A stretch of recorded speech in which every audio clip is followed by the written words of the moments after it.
Greetings, I'm Cam Miller, and this is Team 64, a deep dive into the 1964 Cincinnati Reds, who were involved in one of the most thrilling pennant races in baseball history. Thank you once again for taking this journey with me as we episodically look back at this club 60 years later. This is Episode 2, Opening Day Jitters. On Monday, April 13th, 1964 at high noon, the Crosley Field gates swung open and throngs of Cincy fans found their seats for opening day, the Reds versus the Houston Colt 45s. But the throng of fans only numbered about 28,000 and change, with a threat of rain all day, and it was the smallest opening day crowd since 1943. The Finley Market Parade marched around the park, as they traditionally did, and the first pitch ceremonies, which were a little bit different in those days, included a pitcher, which was Cincinnati Mayor Walton Bachruck, a catcher, Cincinnati manager William Wichman, Governor James A. Rhodes was the batter, and Robert Wood, president of the county commissioners, was the umpire. Manager Fred Hutchinson, who seemed to be doing well with his cancer treatments, was pleased with where his club stood entering the season. The only question mark, at least in regards to the opening day batting order, was Frank Robinson, who missed the final week of spring with an infection in the growing area, but he was deemed ready to go. Hutch was more worried about him running than hitting. Pete Rose, the reigning Rookie of the Year, would lead off. Rookie Chico Ruiz, who tore the cover off the ball towards the end of spring training, would bat second as he won the everyday third baseman's job. Followed by Veda Pinson in third slot, Frank Robinson would clean up, Gordy Coleman fifth, Bob Skinner sixth, and Johnny Edwards, Leo Cardenas, and Jim Maloney rounded out the bottom third. Now the Reds donned their new uniforms for opening day. The sleeveless vests, pinstriped along with the pants, remained, but for the first time, names were added to the back of Reds uniforms. And not only that, there was an unusual feature. The names were under the numbers instead of above. Besides the uniforms, fans noticed other changes at Crosley Field. Sports Service, for instance, the folks who ran the concessions, raised prices. Bottled beer went from 35 cents to 40 cents, as did hot dogs. But a 14-ounce draft beer was still only 35 cents, and that was still the cheapest draft beer in the league. Another change was a 5-foot fence extension that extended from the scoreboard to the light tower in right center. The new wall was made of plywood and tubular steel supports and stretched 200 feet long.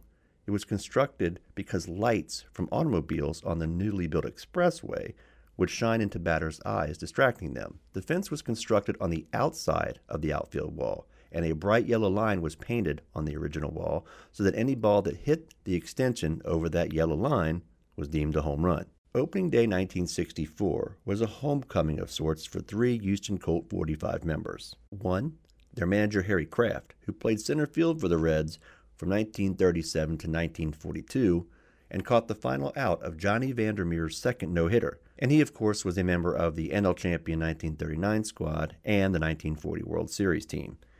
He began his managing career in 1949 with the Independence Yankees of the Kansas, Oklahoma, and Missouri League, and was Mickey Mantle's first manager that season.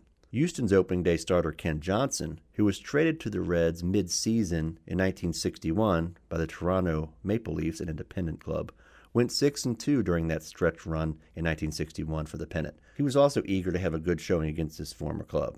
And then there was Cincinnati Taft High School alum and former Cincinnati Red farmhand Jimmy Wynn. Now, we'll get to more on him in a minute. So Jim Maloney was tabbed the opening day starter, and he had a stellar 1963. He was cruising along until the 5th, when the Colt 45s scored 3 runs on 1 hit. An error, a low throw to first base by rookie Chico Ruiz, led to a run and kept the inning alive for Nellie Fox, who singled in 2 more. It was suddenly 3-0 Houston. On the other side, Houston's Ken Johnson was mowing Reds hitters down, allowing only 2 hits through 8 innings, a Ruiz single in the 4th and a Coleman single in the 7th. Now back to Jimmy Wynn. The 22-year-old put on a show in front of his hometown crowd that included his wife, mother, and father. He crushed a changeup off Maloney into the netting in left field in the 6th, and he made a sensational diving catch to rob Mel Queen of extra bases in the bottom of the 6th, thwarting a rally. The Reds tried to mount a comeback in the bottom of the 9th. Pinson and Robinson singled, and Bob Skinner hit a home run to deep center field. But the Reds would end up losing 6-3. And as Hutch said after the game, quote, "The opening day jitters are now gone, and it's time to get this thing rolling," end quote. Hutch then waved goodbye to the reporters and immediately left the park for Seattle for another round of treatments before he would meet up with the team on Thursday as the Reds were set to begin an 8-game road trip beginning in Los Angeles. How would our heroes fare in those early season matchups out west? Stay tuned for episode 3 of Team 64. I'd like to thank everybody for their comments and for listening to Team 64 and Team 99, as well as the Cincinnati Baseball Historical Review podcast. You can listen to these on Apple and Spotify, and also my main page, the Queen City Historical Review, which is a subscription-based newsletter where you can also learn about different things besides baseball. Cincinnati history, Northern Kentucky history, it all ties together. It's really appreciated, and I thank you from the bottom of my heart. I'm Cam Miller. Thanks for listening.